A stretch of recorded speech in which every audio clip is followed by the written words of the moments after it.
अस्सलाम वालेकुम, कैसे हैं आप सब? Welcome back to my channel.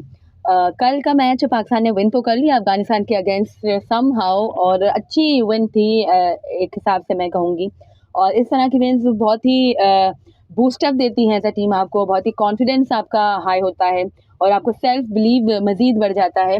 तो अच्छी होती हैं इस तरह की विन्स एज़ अ टीम आपके लिए। बट इस तरह की थ्रिलिंग सिचुएशन में पाकिस्तान ने क्यों अपने आप को डाला? क्या पाकिस्तान के वो फ्लॉज़ थे? क्या वो नेगेटिव्स थे जिसकी वज़ह से पाकिस्तान इस सिचुएशन में पहुँचा कि जस्ट लास्ट ओवर तक हमारी इतनी ज़्यादा रिक्वायर्ड पहुँच चुकी थी। जबकि 172-73 पे हमारे जस्ट 1 आउट था। But as soon as Babar got out, जब बाबर आज़म आउट हुए, तो पाकिस्तान का स्कोर आई थिंक 170 प्लस था। और इसके बाद 20 ओवर्स में जस्ट 138 रन्स हमें चाहिए थे, जो कि बिल्कुल ही नॉर्मल थे। 6.45 का हमारा जो है कि वो रिक्वायर्ड था।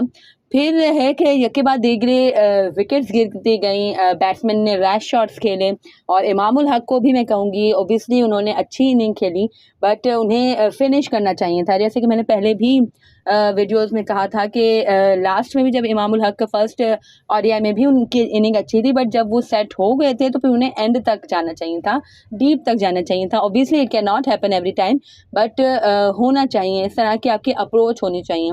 बाबर आज़म ने भी जब 50 प्लस रन्स कर लिए, तो इसके बाद उन्हें फिर मज़ीद अपनी इनिंग को लंबा करना था।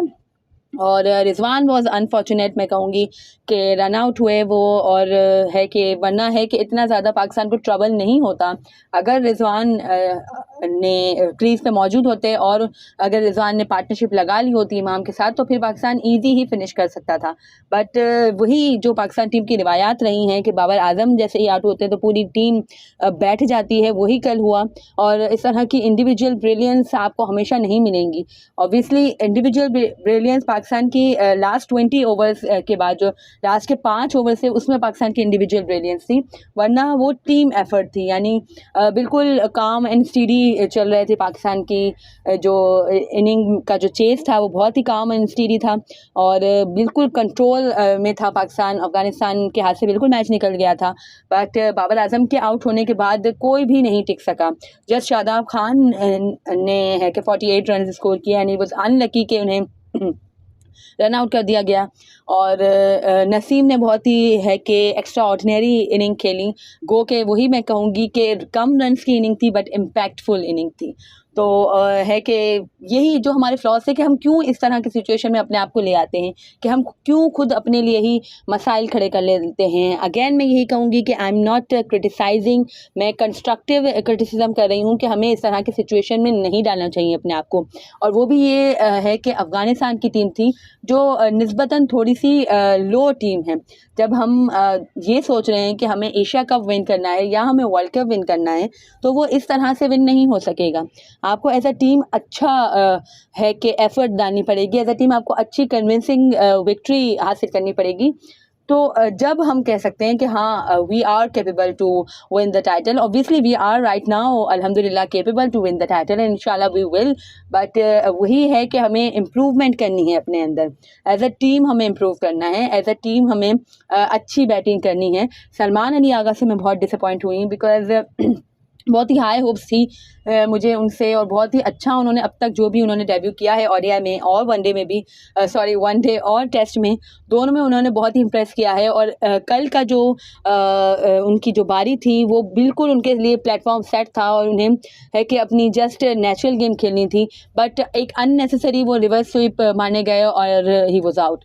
इससे पहले वो अच्छे टच में नज़र आ रहे थे, फ़खर भी अच्छे टच में नज़र आ रहे थे, और है कि रिजवान है कि बहुत ही ज़्यादा अनलकी रहे। बट वही बात है कि इस तरह की अनलकीनेस या इस तरह की जो भी हम ब्लंडर्स कर देते हैं, ये एज अ टीम हमें नहीं करने हैं टू विन द टाइटल। क्योंकि ये तो अफ़गानिस्तान की टीम थी, तो चलो इतने ज़्यादा ब्लंडर्स करने के बावजूद भी हमने विन कर लिया मैच। बट अगर इसकी जगह पे इंग्लैंड होती, जो कि वर्ल्ड कप में आपको इंग्लैंड से सामना करना ही है, ऑस्ट्रेलिया होती, आपको वर्ल्ड कप में ऑस्ट्रेलिया से भी सामना करना है, तो वो इस तरह की टीम्स आपको इतने चांसेस नहीं देंगी। नहीं, और ऑब्वियसली जब इतने चांसेस आपको नहीं मिलेंगे तो आप नहीं विन कर सकोगे।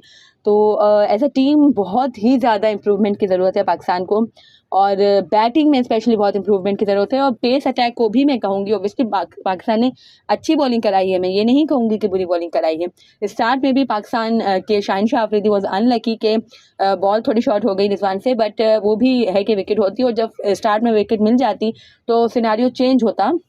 और फिर भी जो डेथ ओवर्स में पाकिस्तान ने पेसर्स ने बॉलिंग कराई है वो बहुत ही अच्छी थी, और उसामा मीर ने वंस अगेन बॉलिंग से भी इतना ज़्यादा कुछ नहीं इंस्पायर कर सके। ऑल्थो टफ पिच थी, जैसे कि मैंने कहा था कि मुझे लग रहा है कि अफगानिस्तान अब ऐसे टर्निंग ट्रैक नहीं बनाएगा, अब थोड़ा सा बैटिंग फ्रेंडली होंगे।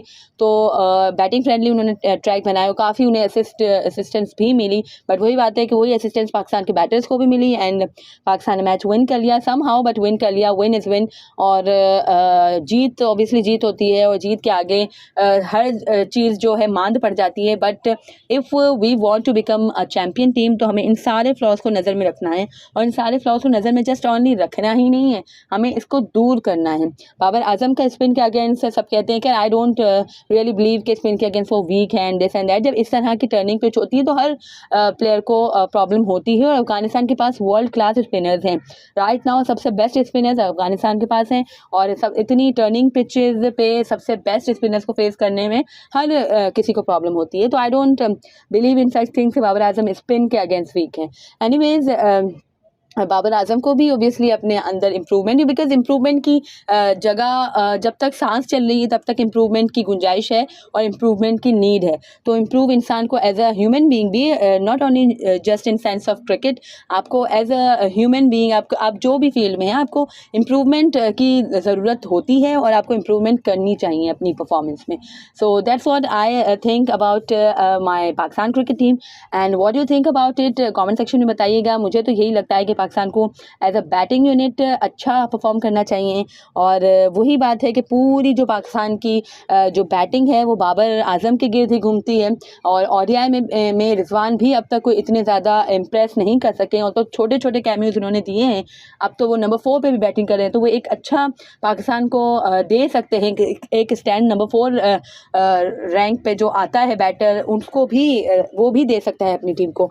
तो रिजवान ने खैर डिसअपॉइंट किया है मुझे इन लास्ट 2 मैचेस। इससे पहले उन्होंने अच्छा खेला था, बट वही है कि इतना ज़्यादा इम्प्रेस नहीं कर सके रिजवान। तो वही बात है कि जब T20 में बाबर और रिजवान पर रिलाई करती है तो ओडीआई में जस्ट बाबर के गिर्द ही बैटिंग घूमती है। इमाम एंड फ़खर भी अच्छा कर रहे हैं, बट वही बात है कि बाबर के आउट होने के बाद कोई भी नहीं टिका, और वही है कि आपको 20 ओवर्स में 138 रन चाहिए थे विद 9 विकेट्स इन हैंड, और as long as Babar Azam was there, और जब बाबर आजम आउट हुए तो आपने इतनी अपने लिए प्रॉब्लम खड़ी कर ली कि आपकी 13 की रिक्वायर्ड चली गई। So what was that man, I mean that not good for Pakistan cricket, और इस तरह से नहीं होना चाहिए।